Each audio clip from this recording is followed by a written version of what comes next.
Emperor Antonius, adopted son of Emperor Hadrian, is remembered as one of the most compassionate rulers in Roman history, advocating the charity work of his wife Faustina and promoting peace throughout his 23-year reign during the 2nd century.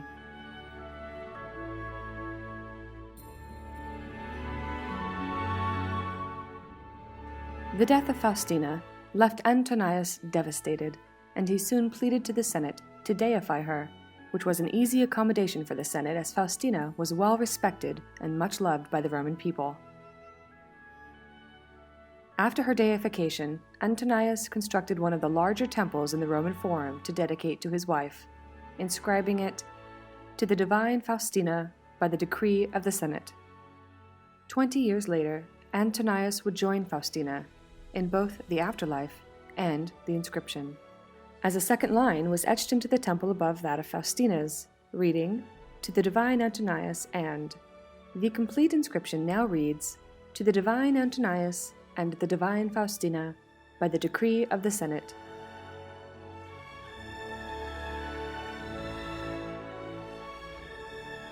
After the fall of Rome, population of the city dropped dramatically from 1 million residents to about 20,000. And with no one left to care for the city, the Roman Forum quickly fell into disrepair. Over time, floods of the city would carry tons of sediment into this valley, and as water dried, the sediment stayed. More floods brought more sediment, and for nearly 800 years the temples of the Forum were slowly buried.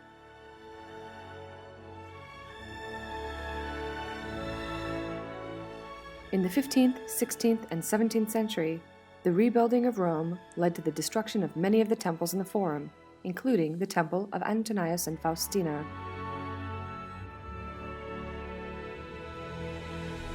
Building materials were removed from the temple bit by bit, and when the time came to tear down the monolithic columns, the task proved too much for the looters, as these columns were buried deep in the ground.